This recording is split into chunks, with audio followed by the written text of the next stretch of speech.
Ok, muy bien, vamos a continuar ahora con el capítulo número 3. Como lo comenté hace unos momentos antes de iniciar la clase, el capítulo 3 que vamos a ver es un poco tedioso por la manera en que el apóstol Pablo toca los temas. Puede sentirse un poquito pesado el tema, o sea, medio perdidos de repente.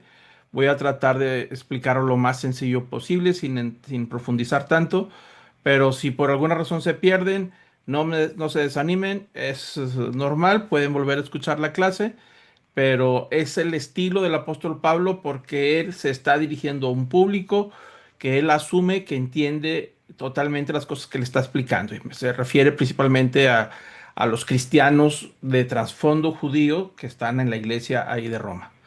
Y muy bueno, nomás vamos ahora a repasar lo que hicimos hacia la conclusión de la clase pasada.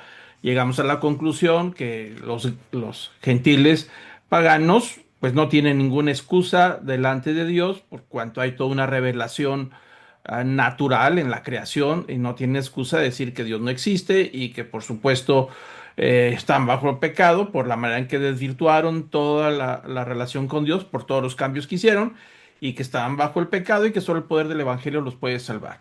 Y también el apóstol Pablo lo dice en el capítulo 2 los judíos y griegos, y los judíos y griegos, más bien moralistas, aquellos que son bien portados, ya sea por cuestiones religiosas o por cuestiones filosóficas, pues ellos quizás estén pensando que dicen, nosotros no somos como los que acaba de describir en el capítulo 1 al final, cuando el apóstol Pablo describe toda una serie de barbaridades acerca de todos los cambios que hizo la humanidad.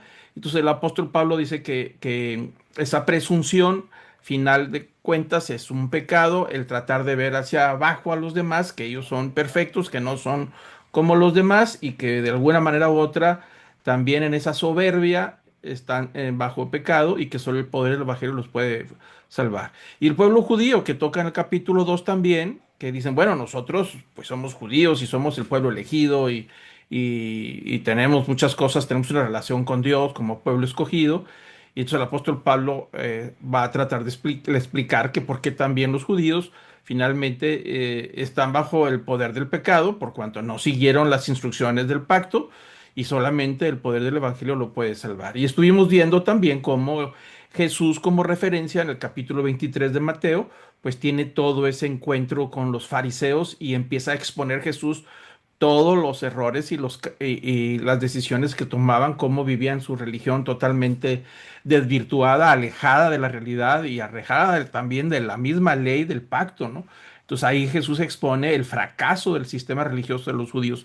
Por eso el apóstol Pablo toca el tema que el judío también necesita el poder del evangelio para poder salvarse, ¿no?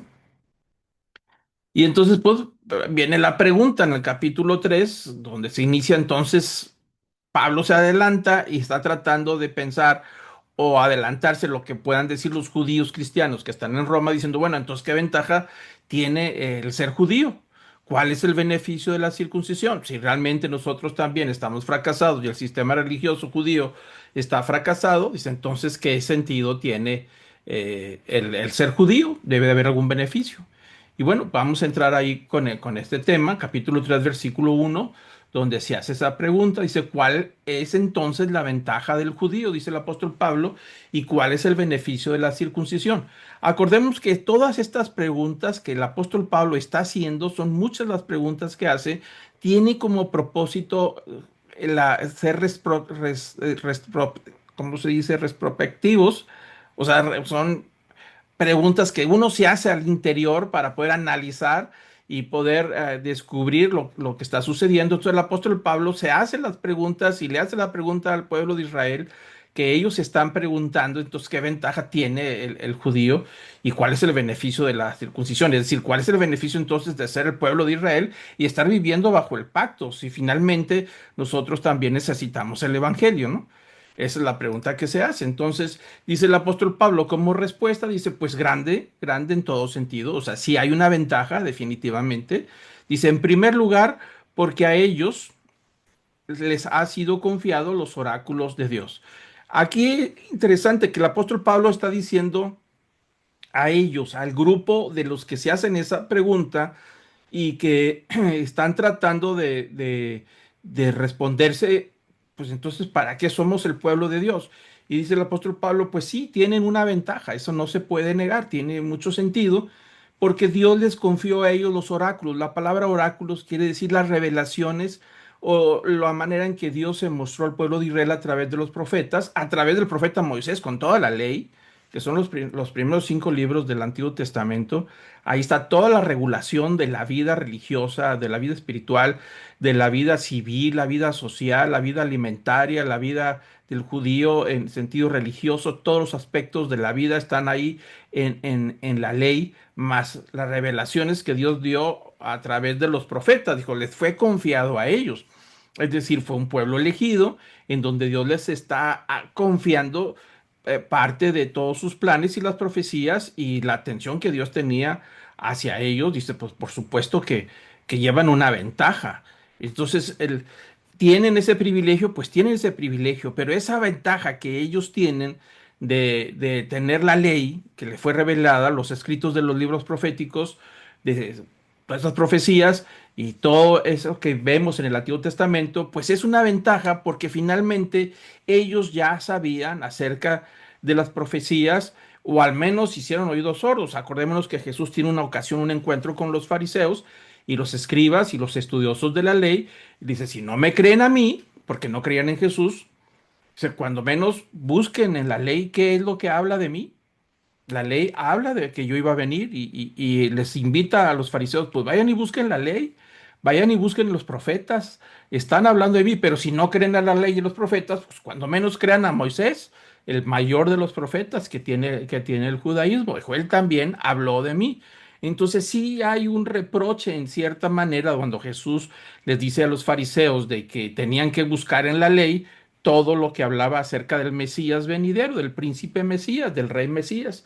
Entonces el apóstol Pablo dice, pues sí llevan una ventaja, porque ellos ya se les había anunciado, estaban en los profetas, ya se les había dado la ley, se les dio la circuncisión como una señal del pacto y vivían bajo el pacto de Dios, un pacto que finalmente fracasó, como dice el libro de Hebreos, ¿no? ¿Por qué? Porque estaba destinado a fracasar, porque era solamente una preparación del pacto que vendría y que haría Jesús con todos, con judíos y con gentiles a la vez, como lo va a explicar el apóstol Pablo más adelante. Entonces dice, sí, tienen una ventaja, pero eso no quiere decir que tengan un trato distinto el día del juicio final. Solamente es una ventaja, van más adelantados en términos de la revelación, porque no nada más tiene la revelación natural, lo que hablábamos y lo que dijo el apóstol Pablo en el capítulo 1 de Romanos, que el pueblo gentil, los paganos, tienen una revelación natural, o sea, no podían negar que Dios existiera. Ahí estaba Dios a través de la creación. Pero el judío tiene una segunda revelación, que es la revelación de la ley. Es una revelación especial. Y entonces esa es una ventaja con respecto a todos los demás. Y esa ventaja, pues, les fue confiada a ellos, pero eso no significa en ningún momento que el trato al día del juicio final sea distinto. No gozarían con ningún privilegio, solamente tendrían esa ventaja. ¿Por qué? Porque tenían todas esas profecías acerca del Mesías y cuando llegó el Mesías, pues no lo reconocieron.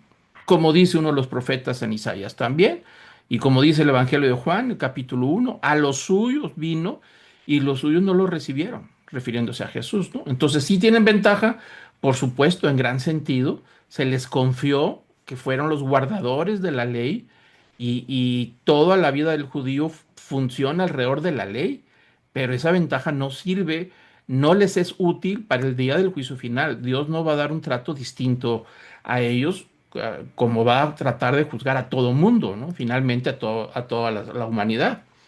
Dice el versículo 3, dice, entonces, ¿qué?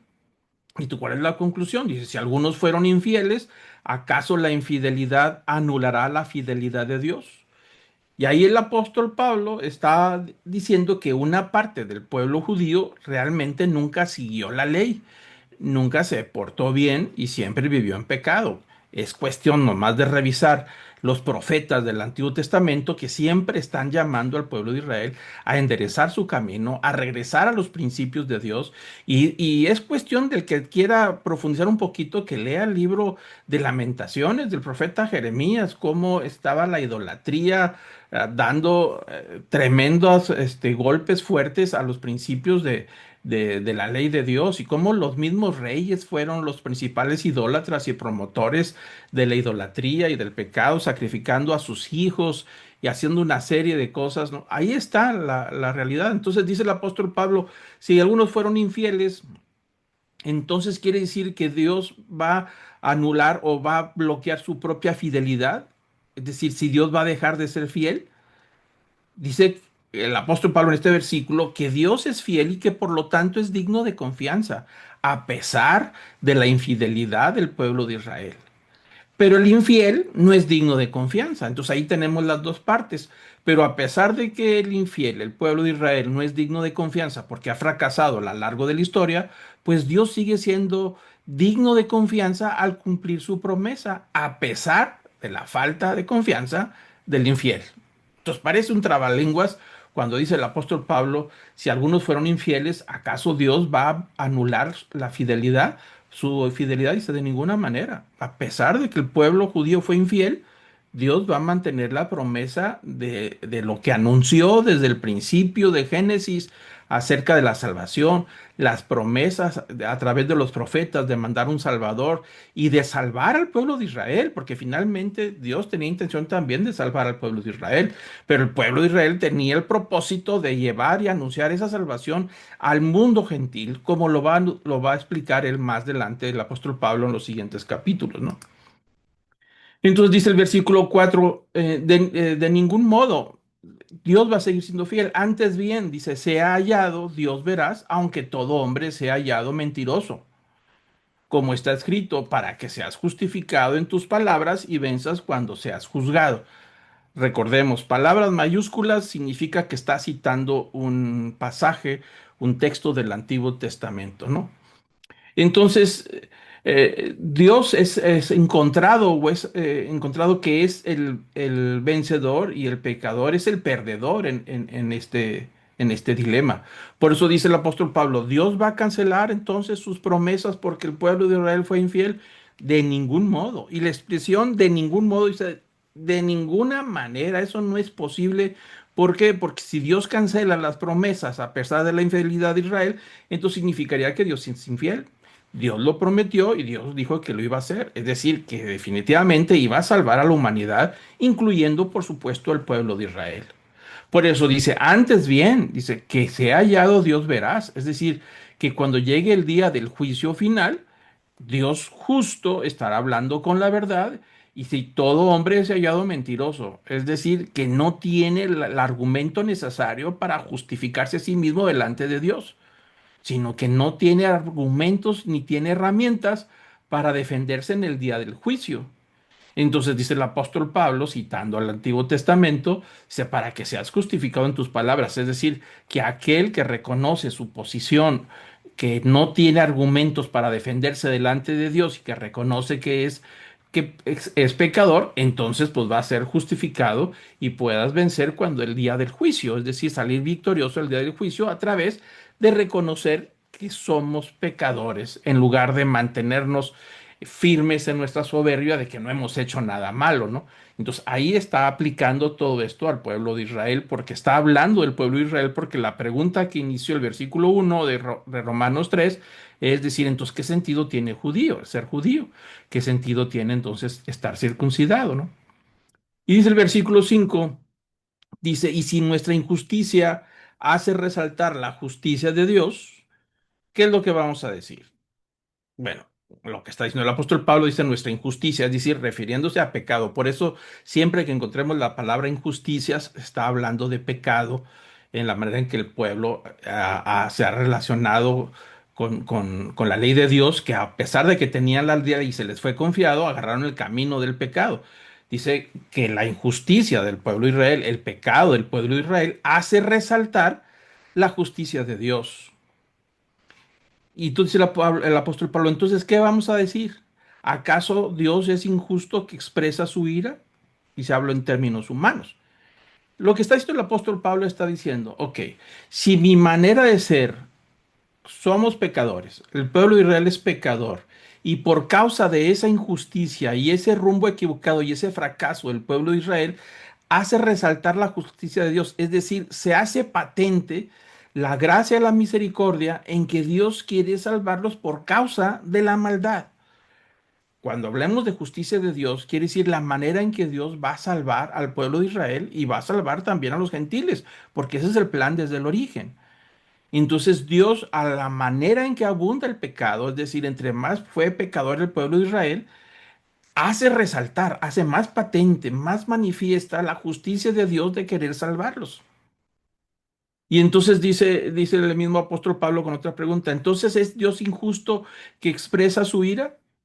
Y está tratando de adelantarse a lo que los judíos que le están leyendo la carta están concluyendo. Dice, bueno, si por nuestro pecado Dios ha sido exaltado y hace resaltar su justicia, entonces, ¿por qué Dios es tan injusto en juzgarnos? Si por acaso, si por causa mía se ha resaltado la justicia de Dios. Entonces, cuando dice hablo en términos humanos, se está hablando en los comentarios que seguramente el apóstol Pablo escuchaba de parte de los judíos mientras él explicaba el evangelio. Y entonces dice la respuesta de ningún modo. Otra vez la expresión de asombro, de decir, de ninguna manera es Dios injusto cuando vaya a haber el juicio final. Porque acuérdense, cuando está hablando del expresar su ira, es decir, Dios no tiene razón entonces de enojarse. Es injusto el enojo de Dios por causa del pecado. Y dice el apóstol Pablo, de ninguna manera. Pues de otra manera, ¿cómo juzgará Dios al mundo? Y vuelve otra vez al escenario del juicio final.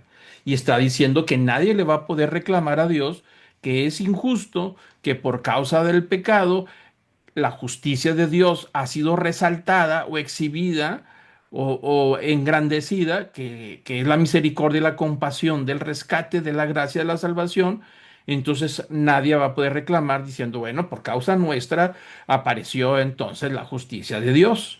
Entonces, si es así, ¿por qué Dios nos trata con enojo en el día del juicio? Y entonces dice el apóstol Pablo, versículo 6 dice, pues de otra manera, ¿cómo Dios va a juzgar al mundo? Es decir, Dios en el juicio final, pues va a juzgar con equidad, con justicia y con toda la razón de su lado, porque el ser humano es pecador, tanto el judío como el gentil, como lo acaba de expresar en los dos capítulos anteriores. Es decir, tanto los paganos como los judíos, con toda la ley, finalmente necesita de la justicia de Dios para poder salvarse. Y Dios necesita ser justo en el día del juicio. Cuando dice que Dios tiene que mantenerse justo es porque tiene la razón para juzgarnos a todos por causa de nuestra naturaleza del pecado.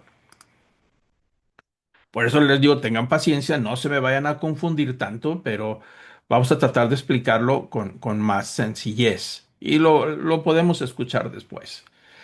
El versículo 7 del capítulo 3 de Romanos dice el apóstol Pablo, pero si por mi mentira la verdad de Dios abundó para su gloria, ¿por qué también soy yo aún juzgado como pecador?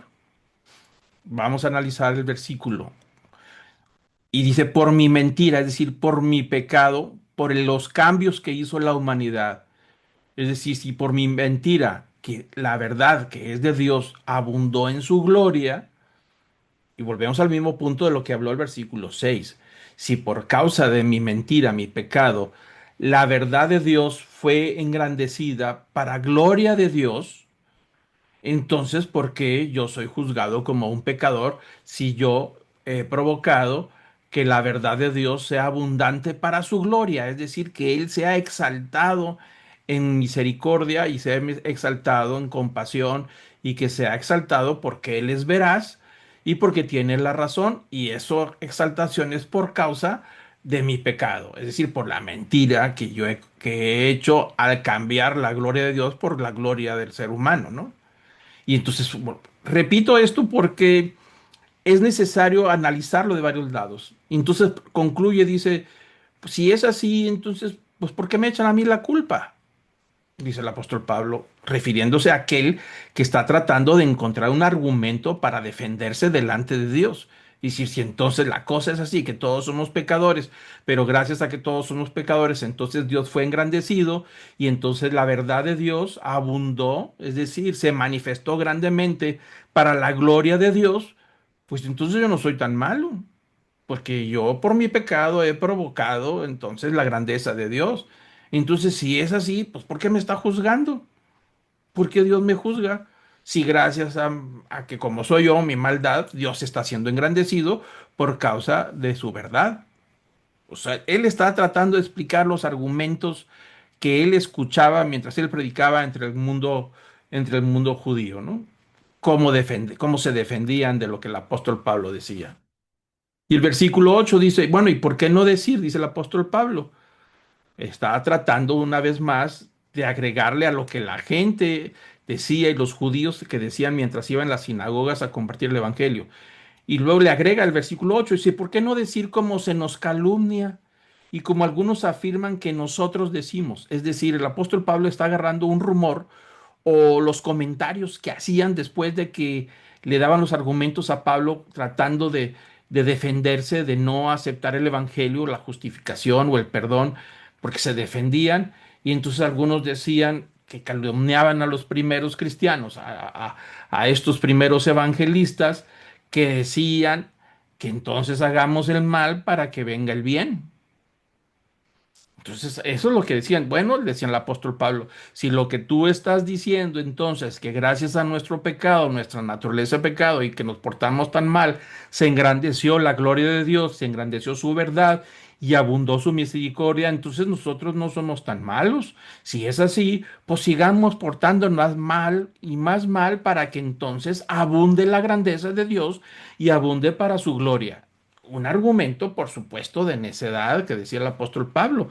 Por eso dice el versículo 8 al final. Dijo, la condenación de tales es justa, es decir, de la gente que piensa de esa manera, que sigamos pecando para poder que la grandeza de Dios se vaya exaltando y se manifieste. Dice, pues eso es una locura. Este tipo de gente que piensa de esa manera, pues merece ser condenados.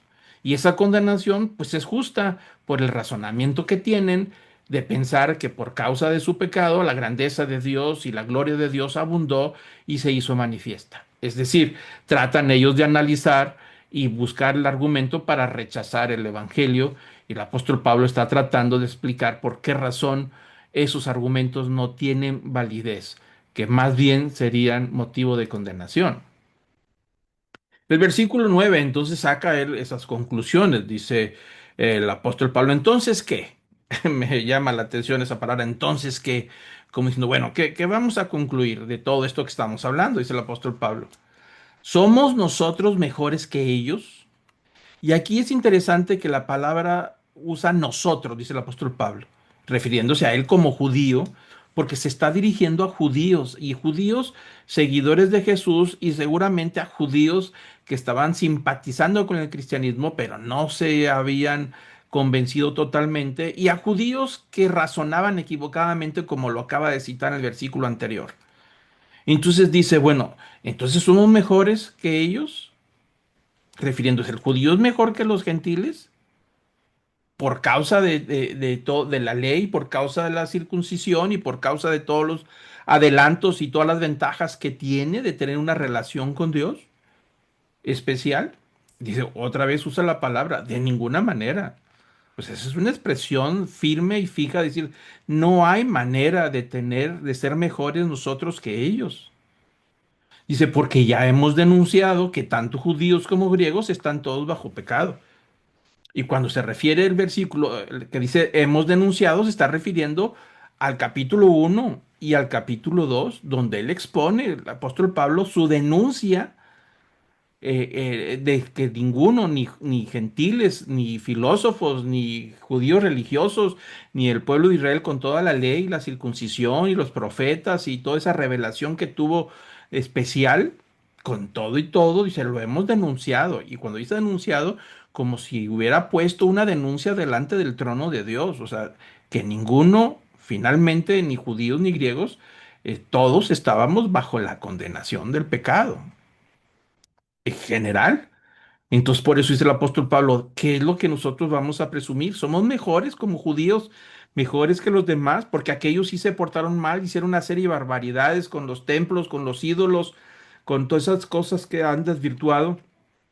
Entonces el judío es mejor porque no hizo eso. Dice, no, sí también lo hizo. Es cuestión de leer los profetas cuando practicaban muchísimas de las religiones paganas que se establecieron en el pueblo de Israel, en los tiempos de Salomón, y se diga, construyó templos a todas las esposas que tenía. Y había templos a Astarte, que era una diosa de prostitución, al templo de Baal, que quemaban a los hijos ahí en sacrificio. Era una cosa tremenda. Entonces, de ninguna manera eran mejores que los gentiles. Entonces, Pablo está advirtiendo en ese versículo que es inútil concluir que el pueblo judío tendría alguna ventaja o recibieron el trato preferencial por causa de poseer la ley y la circuncisión, que no eran mejores, solamente tenían la ventaja, pero no podían recibir un trato preferencial en el día del juicio final. Es lo único que está diciendo el apóstol Pablo. Sí hay ventaja, sí hay ventaja.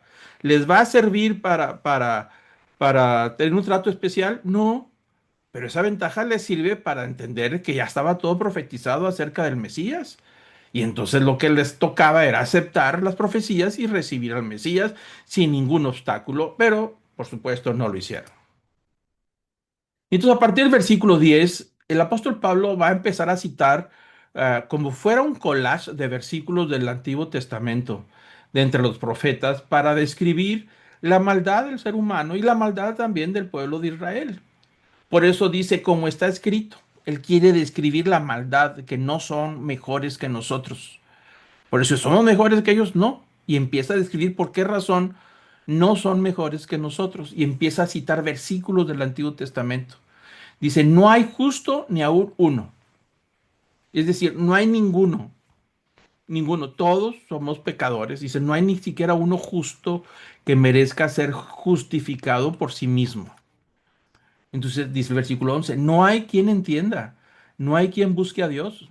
Y está citando pasajes de los profetas cuando Jeremías, el profeta Jeremías gritaba en las plazas diciendo al pueblo de Israel que enderezara su camino, que se arrepintiera, que dejara de ofrecer, hacer sacrificios a la diosa de Astarte y todos ellos, porque servían en los templos.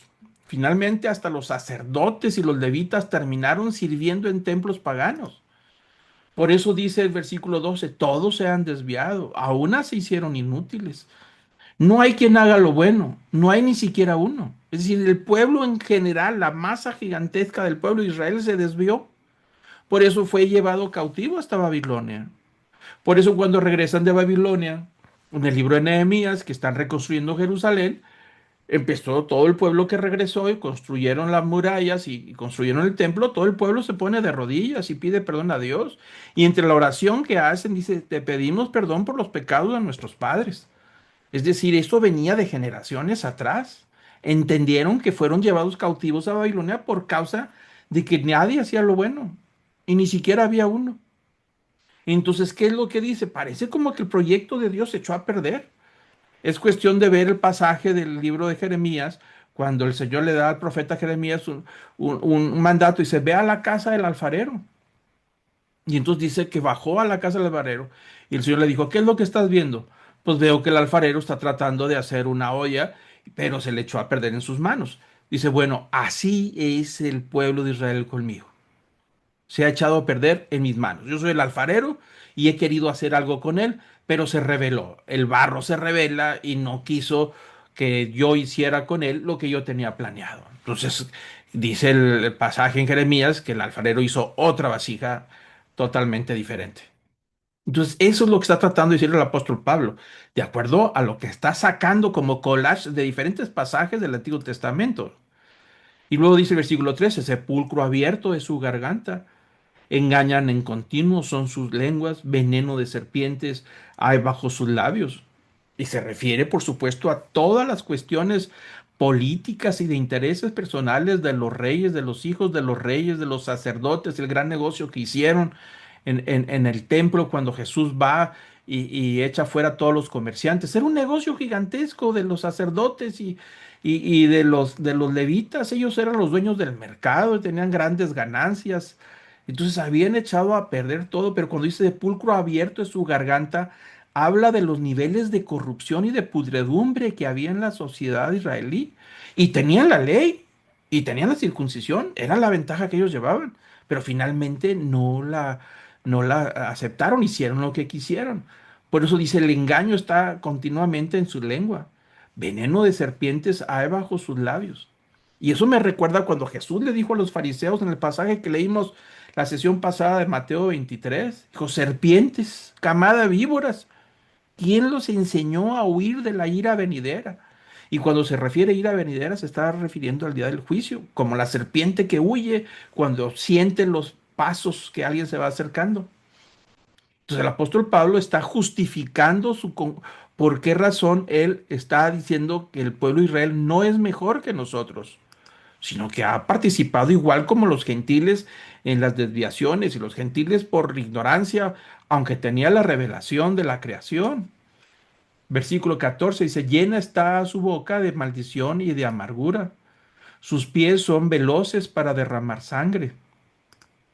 Destrucción y miseria hay en sus caminos y la senda de paz no han conocido. Es decir, han vivido toda su vida empleitados. Dice, la senda de paz no saben de qué se trata vivir en paz por causa de toda la manera en que han vivido. Entonces va a concluir el versículo 18. No hay temor de Dios delante de sus ojos. Es decir, no le tienen miedo a Dios. Y ese es uno de los problemas más graves que todos podemos tener. Cuando ya le perdemos el temor a Dios, ya hacemos lo que se nos antoje. Al final de cuentas decimos, pues Dios no va a hacer nada. Y al final Dios me va a perdonar todo.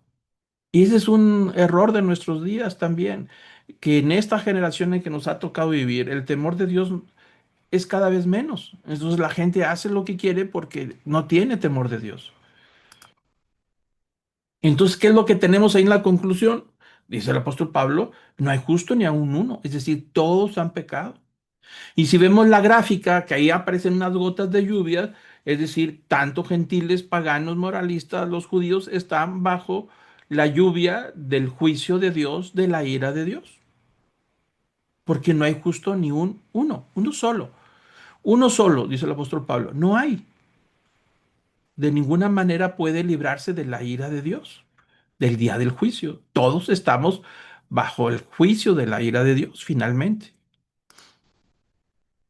Y entonces dice el versículo 19, donde cambia de rumbo la conversación, y dice el versículo 19, ahora bien, sabemos que en cuanto dice la ley, lo dice a los que están bajo la ley, pero que toda boca se calle y todo mundo sea hecho responsable delante de Dios. Y vuelve otra vez Pablo a usar esta imagen frente a un tribunal y empieza a tocar este tema central que va a tocar sobre la fe, que es el corazón de toda la carta, la justificación por la fe. De ahí desarrolla todos los temas hasta llegar al capítulo 15. Entonces dice el apóstol Pablo, dijo, muy bien, sabemos que todo lo que dice la ley, y cuando dice la ley se está refiriendo a la ley de Moisés, a los profetas, a todo lo que existe del Antiguo Testamento en la cual regían su vida diaria, su vida personal, todo lo que hemos hablado, aún las leyes alimentarias, las leyes sociales, todo estaba regido por la ley. Dice, pero todo eso que está escrito en la ley está escrito para los que, para los que viven bajo la ley. Es para ellos, pero con la intención de que toda boca se calle en el día del juicio y todo el mundo sea hecho responsable ante Dios, es decir, para que nadie salga con un argumento con que no sabía. Si vivían bajo la ley y todo estaba escrito en la ley y todas las bendiciones que venían en Deuteronomio 28 y las maldiciones que venían al final del capítulo acerca de quebrantar la ley, si cumples con la ley, yo te voy a bendecir, vas a prosperar, todo, pero si tú la rompes, entonces esto y esto y esto te va a alcanzar. Pero finalmente dice, los que están bajo la ley se van a quedar callados porque no tiene argumentos y todo mundo sea hecho responsable delante de Dios.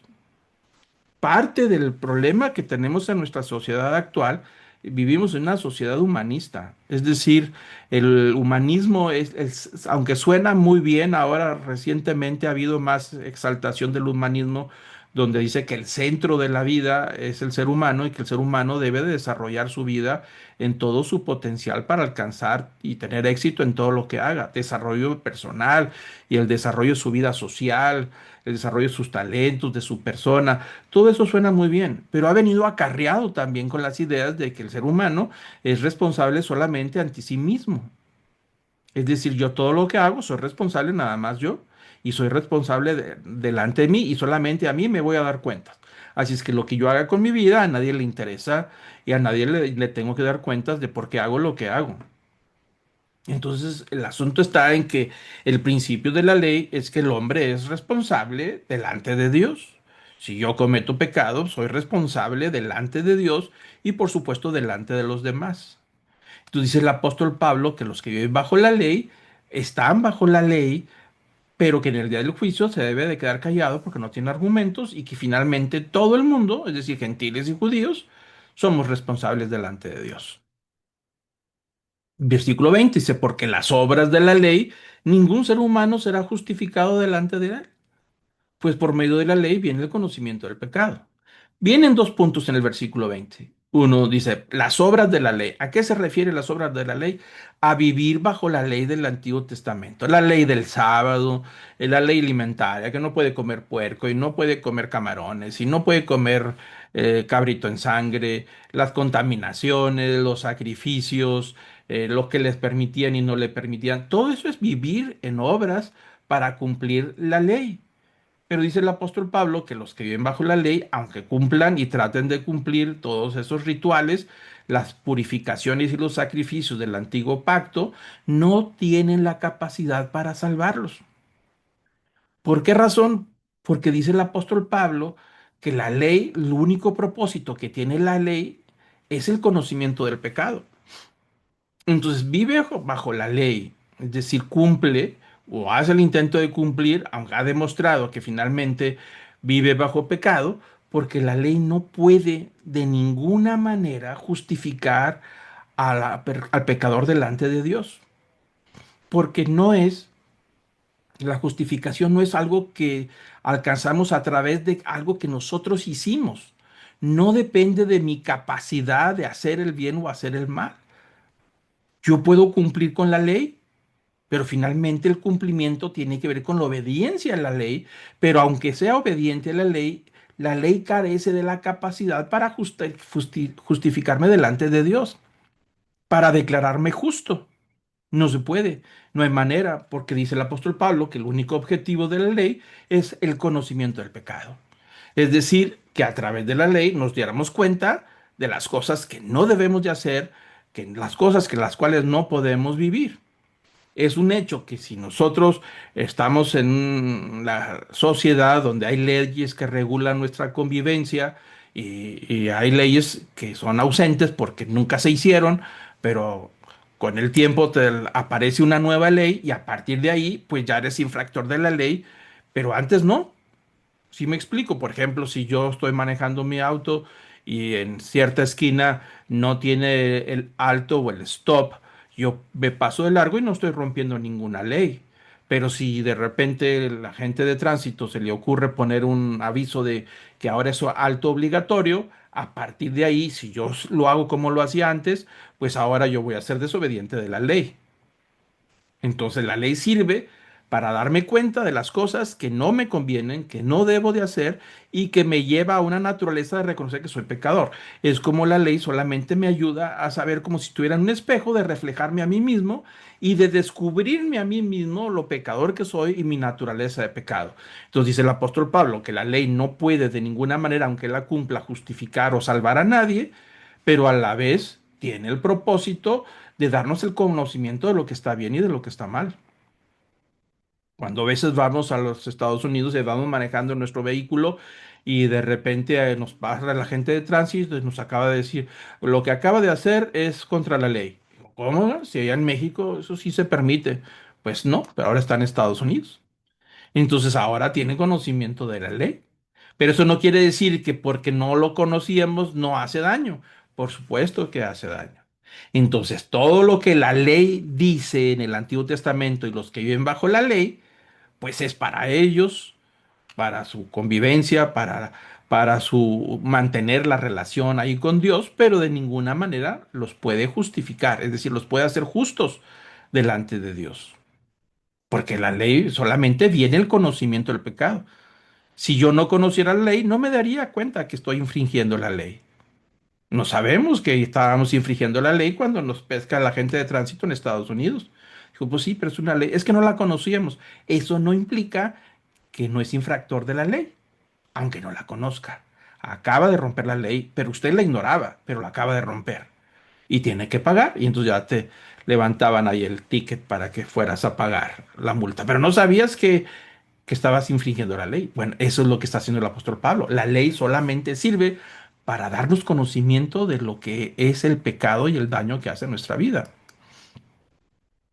Entonces el versículo 21 dice, pero ahora, aparte de la ley, la justicia de Dios ha sido manifestada, atestiguada por la ley y los profetas. Entonces lo que está diciendo el versículo 21 dice que la justicia de Dios se ha manifestado a todos, pero fuera de la ley. ¿Sí me explico? Por eso es un poquito profundo.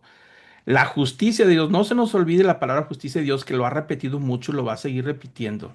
La justicia de Dios es la manera en que Dios va a salvar al ser humano, ya sea judíos o gentiles, y esa justicia de Dios se manifiesta en el Evangelio. Acuérdense, el apóstol Pablo lo dijo en el capítulo 1, no me avergüenzo del Evangelio porque es poder de salvación, o porque a través del Evangelio se revela la justicia de Dios. Y ese es el poder de salvación para todo aquel que cree, es decir, aquel que reciba por fe esa justicia de Dios. Y entonces dice que esta justicia de Dios, dice el apóstol Pablo, que ha sido manifestada, que es la persona de Jesús, la muerte de Cristo y el plan que Dios tenía para salvar a la raza humana juntamente con los judíos, fue manifestada, pero fue manifestada fuera de la ley. Aparte de la ley, no llegó la justicia de Dios a través de la ley, llegó por fuera. Y ese es parte del problema de los judíos. Dice, ¿cómo que Dios va a salvar sin fuera de la ley? Tiene que pasar todos por la ley, que era parte del problema que había los primeros cristianos en los primeros siglos. Los judíos convertidos, seguidores en Jesús, querían que todos los gentiles que venían sin ley de Moisés, pues se hicieran primero judíos y después de hacerse judíos, ahora sí, podían ser seguidores de Jesús. Un problema que se hizo complicado a través de los siglos. Los primeros siglos se hizo realmente muy, muy complicado hasta que tuvieron que separarse por completo. Algunos siguieron en el cristianismo fielmente y otros hicieron eh, su, su propia manera de seguir a Jesús siendo judíos y al mismo tiempo ser seguidores de Jesús y practicando todavía la ley porque no aceptaban esta palabra, que la justicia de Dios, ¿cómo va a justificar al pecador? Lo hace a través de Jesucristo, pero lo hace fuera del sistema del Antiguo Testamento, fuera del sistema de la ley. No necesita la justicia de Dios nada de la ley para poder manifestar su amor, su gracia y su misericordia. Y entonces dice el apóstol Pablo, y esta justicia de Dios que se manifiesta a través del Evangelio, tiene dos testigos, la ley misma y los profetas. ¿A qué se refiere con eso? A que la ley decía desde el principio que vendría un Mesías. Moisés mismo lo dijo, que vendría un profeta mayor que él. Por eso Jesús les dijo a los fariseos, busquen en las escrituras si no me creen. Si no me creen en mis palabras, busquen los que los profetas hablan de mí. Si no creen en los profetas, pues busquen a Moisés lo que Moisés decía de mí. Entonces Jesús llama en estos pasajes del Evangelio, cita a estos dos testigos a que la misma ley había anunciado que vendría el Mesías y los profetas también anunciaron que vendría el Mesías. ¿Se acuerdan cuando vimos el curso Los Pasos de Jesús? Estábamos constantemente recordando qué pasajes de la escritura del Antiguo Testamento se cumplieron en la vida de Jesús. Por eso cuando leemos que dice el Evangelio, para que se cumpliera lo que estaba escrito por el profeta, Es decir, tendría que irse a Nazaret, o tendría que nacer en Belén, o tendría que irse a vivir a Egipto para que se cumpliera lo que decía el profeta, o tenía que morir en la cruz y sufrir para que se cumpliera lo que diría el profeta. Todo eso es atestiguado. Entonces el apóstol Pablo dice en el versículo 21 bien claro, la justicia de Dios, es decir, la manera en que va a declarar justo al pecador a través de la sangre de Cristo en la cruz, se ha manifestado en el Evangelio y se ha manifestado sin la necesidad de la ley, fuera de la ley, pero atestiguada. La ley misma es testigo de que tendría que ser así. Y los profetas anunciaron que tenía que ser así. Entonces, todos los rituales y ceremonias y purificaciones del antiguo pacto no tienen nada que ver con lo que hizo Cristo. Es algo totalmente nuevo en este nuevo pacto que fue anunciado por el profeta Jeremías. Y pondré mi ley en su corazón, dice Jeremías 33. Una ley que será escrita en sus corazones. Pero bueno, eso ya es otro tema que podemos tratar más adelante. Entonces sigue diciendo el versículo 22, dice, es decir, la justicia de Dios por medio de la fe en Jesucristo, para que todos los que creen, para todos los que creen, porque no hay distinción. Y está recalcando lo mismo, diciendo que esa justicia se obtiene por medio de la fe en la persona de Jesús, porque esa justicia de Dios viene fuera de la ley, aparte de la ley. ¿Y es para quién? Para todos los que creen. ¿Y quién se está refiriendo? A todos. Y ahora sí se está refiriendo a los gentiles, a los del capítulo 1 que se portaron muy mal, y a los griegos filósofos, y a los religiosos, y a los judíos, a todos. Porque dice, no hay distinción. Entonces dice que se obtiene la justicia de Dios a través de la fe en la persona de Jesús, en lo que hizo en la cruz, para todos los que creen por fe, y no hay distinción alguna. Vamos a ser tratados todos parejitos, judíos como gentiles. Y la ley no les va a servir de nada a los judíos, ni la circuncisión, ni respetar el sábado, ni dejar de comer puerco, ni dejar hacer las observancias de los rituales y los sacrificios, de eso no les sirve de nada. La única manera de estar presentes en la frente en alto el día del juicio final es estar cubiertos por la sangre de Cristo, justificados por Dios a través de la sangre de Cristo en la cruz, es decir, declarado como justos. Versículo 23, por cuanto todos pecaron y no alcanzan la gloria de Dios. Y ahí todos se está refiriendo al resumen de los dos capítulos anteriores. Gentiles y judíos, todos, la humanidad en general, está destituida de la gloria de Dios. No puede alcanzar por ningún medio ni siquiera portarse bien, ni por la moralidad, ni por el cumplimiento de la religión del Antiguo Testamento con todas las observancias, ni por la circuncisión, ni por la práctica de la ley, porque acaba de decir que la ley, cumplir con la ley no puede justificar a nadie. Por las obras de la ley no se puede justificar. Entonces dice el apóstol Pablo, pues por cuanto todos pecaron, como lo acaba de explicar, nadie alcanza la gloria de Dios. No es posible tener una relación con Dios saludable, sana, porque todos somos pecadores. Siendo, versículo 24 dice, siendo justificados, y ahí es donde está la justificación, gratuitamente, por su gracia, por medio de la redención que es en Cristo Jesús. Y entonces está diciendo una vez más, dice que el modo de justificar a todos los pecadores judíos o gentiles es gratis. Es el modo en que va a ejecutar la justificación. Cuando dice gratuitamente, no quiere decir que no tuvo un costo. Porque estamos acostumbrados que cuando vamos al supermercado y vemos algunas ofertas, dicen la compra de tal cosa le vamos a dar gratis otro producto. No, no es que no tenga un costo.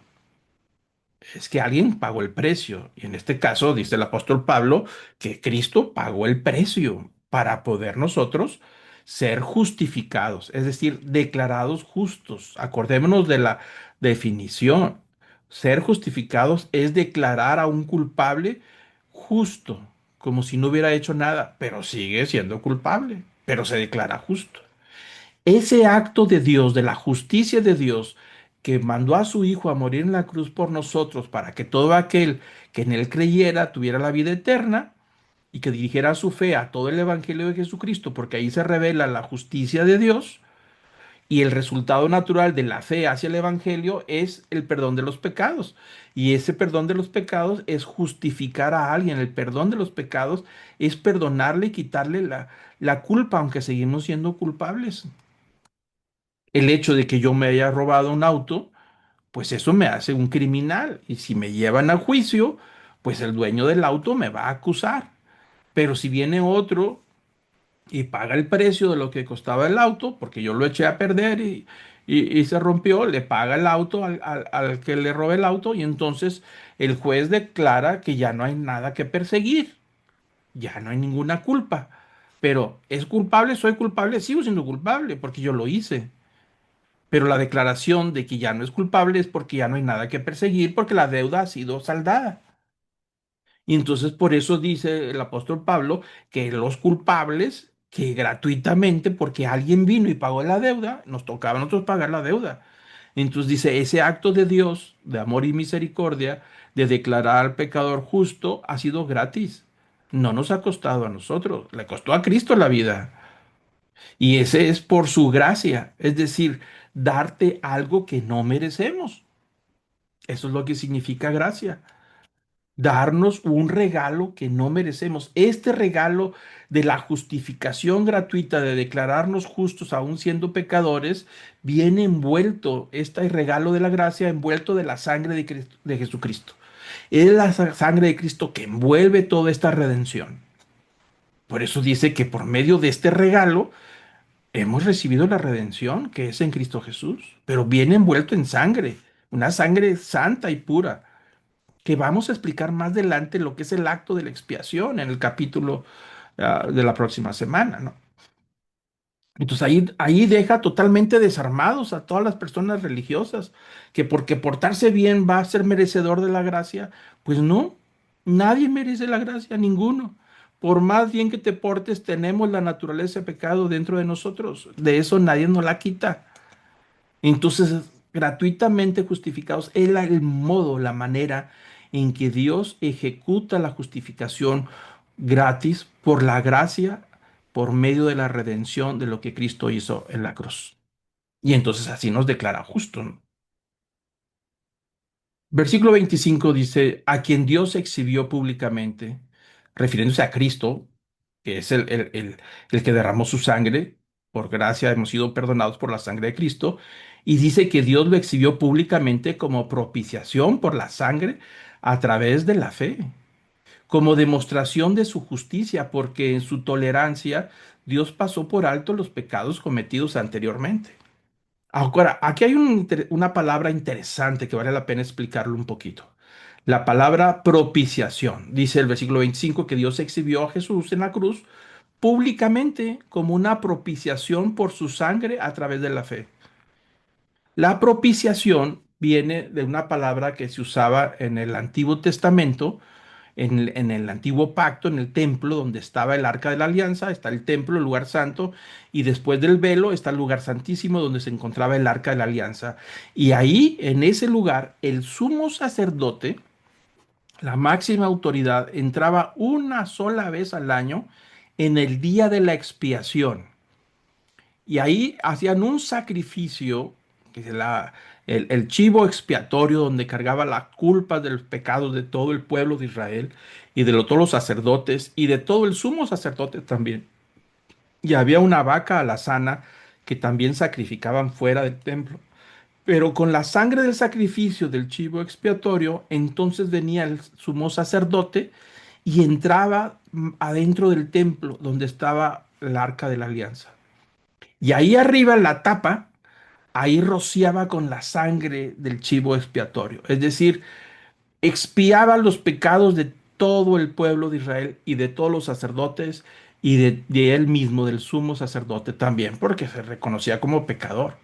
Pero ese asunto se hacía en privado. El sacrificio se hacía en público y la sangre entraba al templo donde no todo el mundo podía entrar, más que los sacerdotes, y adelante del velo donde estaba el arca de la alianza, solamente el sumo sacerdote podía entrar. Y el acto de derramar la sangre en el propiciatorio, que es la tapa del arca de la alianza, es un acto privado que solamente el sumo sacerdote lo hacía una vez al año para perdón de los pecados de todo Israel. Entonces dice el apóstol Pablo, sugiriendo esa misma alegoría, que Dios exhibió públicamente a Jesús en la cruz como propiciación por su sangre a través de la fe. Es decir, Jesús está poniendo su sangre santa y pura públicamente, ya no en privado como lo hacía el sumo sacerdote, para poder expiar los pecados de todos. Es decir, propicia a Jesús con su propia sangre. Por eso se le dice que Jesús es el sumo sacerdote, porque puso su propia sangre en el propiciatorio, es decir, pagó la deuda, derramar sangre en el propiciatorio. Es decir, aquí está la paga de la deuda.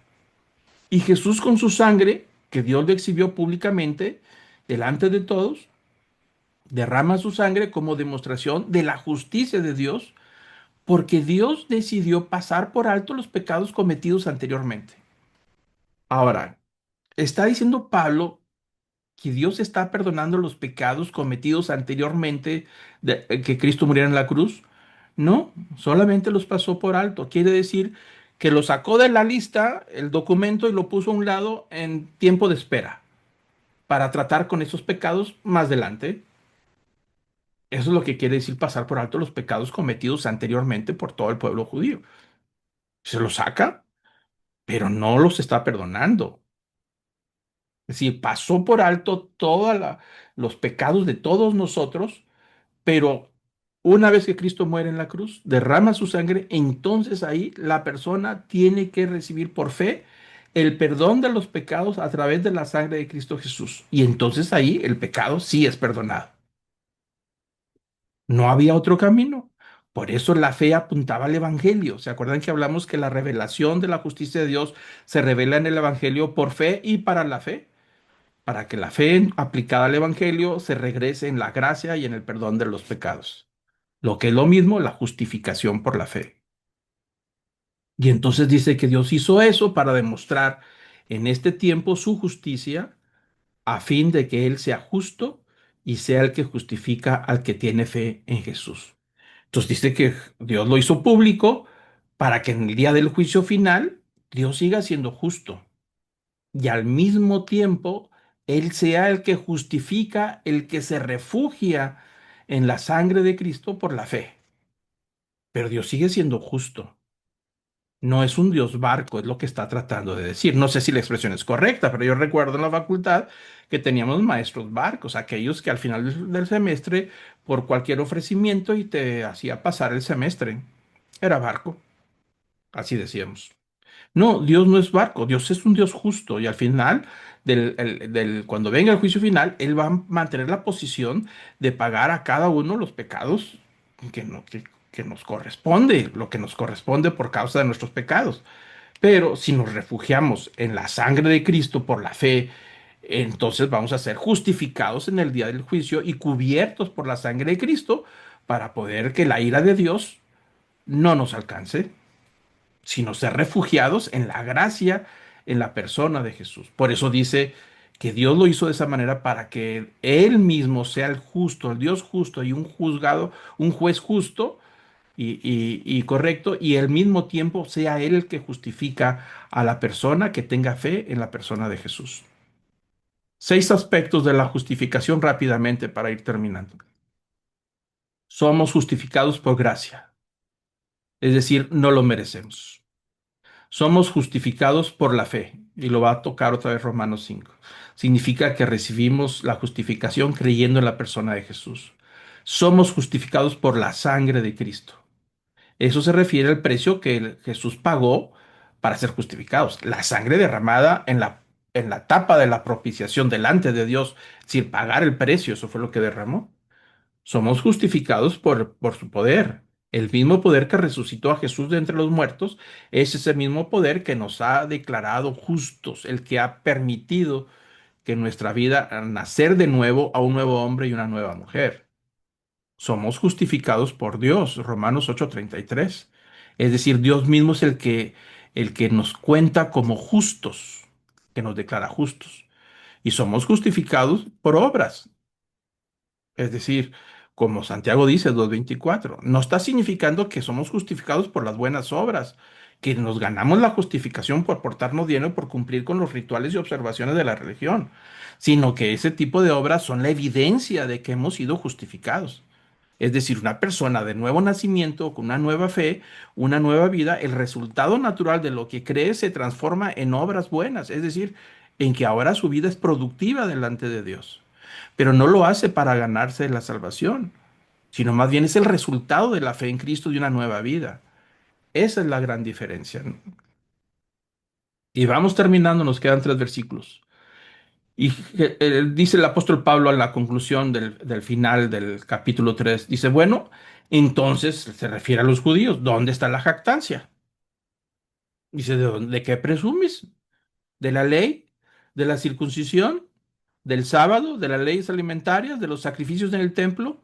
¿De que tienes una relación especial con Dios que no te va a servir para nada porque la ley no te puede salvar? Dijo, entonces, ¿de qué te jactas? Dijo, queda excluida, no hay ni de qué jactarse. ¿Por cuál ley queda excluida? ¿Por la de las obras? No, sino por la ley de la fe. Es decir, la fe en Cristo Jesús excluye por completo los otros caminos. Si alguien quiere salvarse por las obras, está excluyendo entonces la fe y se está jactando en lo que hace y presumiendo delante de Dios de que se ha portado bien y que él merece la salvación por todo el sacrificio que ha hecho de portarse bien. Entonces está excluyendo por completo la gracia y se está jactando delante de Dios. La idea de no jactarse es decir, dejarnos desarmados delante de Dios, de no presumir de que somos buenos y que podemos lograr grandes cosas. Con respecto a la salvación, no hay nada a lo que el ser humano pueda aportar para alcanzar la salvación. Ningún ritual, ninguna observancia, nada se puede lograr, porque la única manera es por la fe. Por eso el camino de la fe va a descartar por completo la ley y las obras religiosas y la ley religiosa. Solamente el camino de la fe es el único que podemos seguir, ¿no?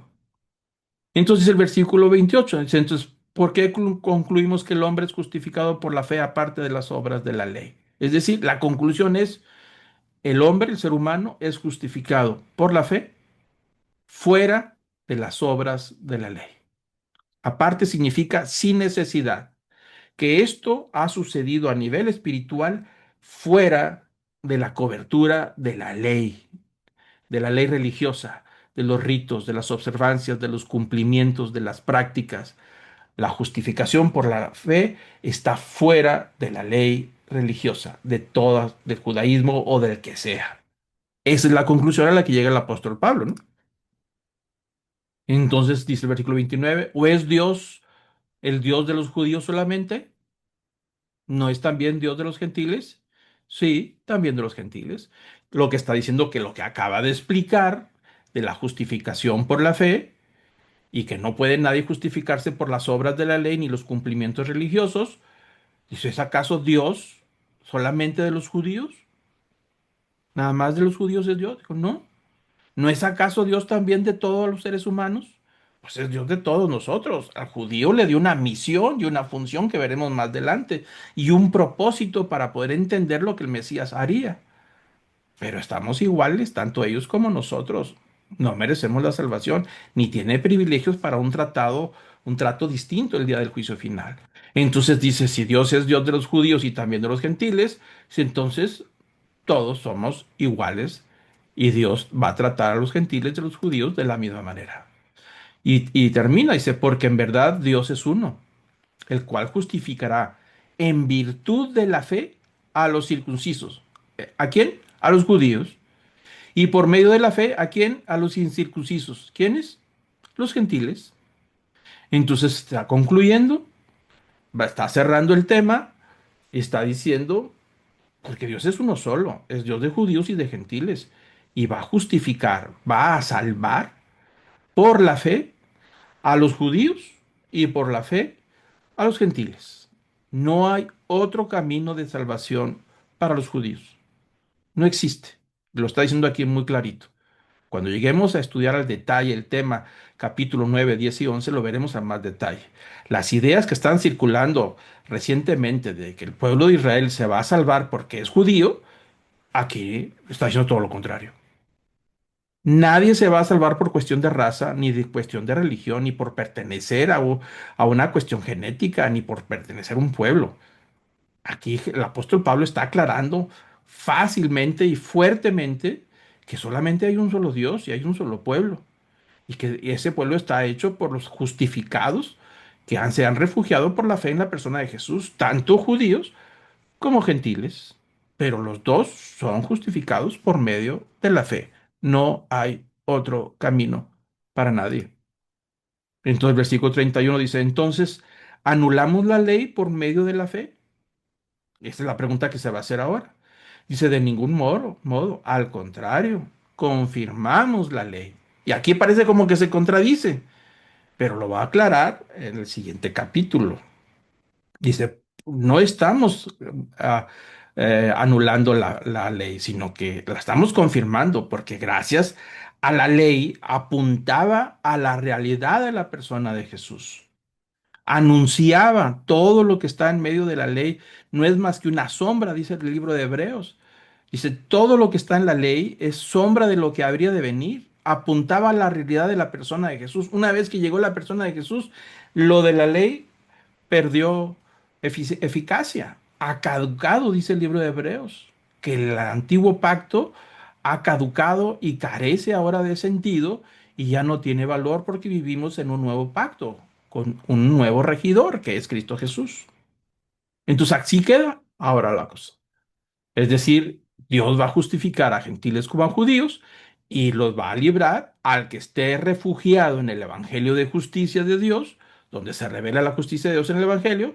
Aquel que tiene la fe en la persona de Jesús, que ha sido justificado, pues queda protegido por el paraguas de la fe y de la gracia y es librado de la ira de Dios, que es contra todos, para judíos y para gentiles en el día del juicio final. La protección del juicio, de la ira de Dios en el día del juicio final, es refugiarnos para ser justificados por la fe en el Evangelio, en la persona de Jesús, para poder que se regrese por gracia, por compasión, por misericordia, por regalo que Dios nos dio y se manifiesta la justicia de Dios.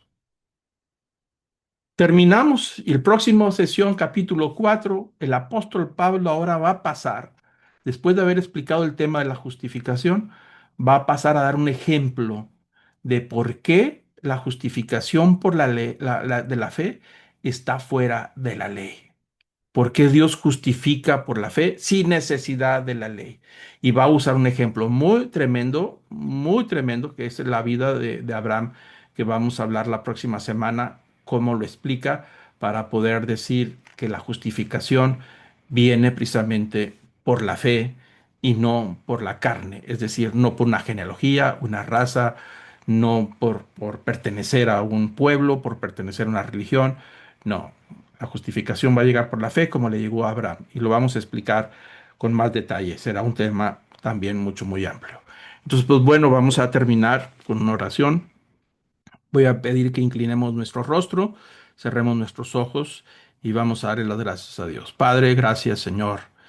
Te damos en este momento por esta revelación de la gracia, de poder entender que hemos sido justificados única y exclusivamente por la fe en la persona de Jesús, en la cruz, y que eso ha sido totalmente gratis, aunque le costó la vida a Cristo, y las razones para que nadie nos podamos jactar o presumir de que hemos cumplido con toda observancia, con todo precepto, de portarnos bien, de cumplir con la religión, que nadie podrá ser salvado por esas causas, sino es solamente por el puro acto de la gracia, un regalo no merecido que se recibe envuelto en sangre, la sangre de Cristo, y que gracias a esa sangre hemos sido declarados justos, el perdón de los pecados, y que cuando llegue el día del juicio final, el día de la ira, del enojo de Dios para hacer nuevas todas las cosas, entonces seremos cubiertos por esa sangre de Cristo y ser librados de la ira de Dios.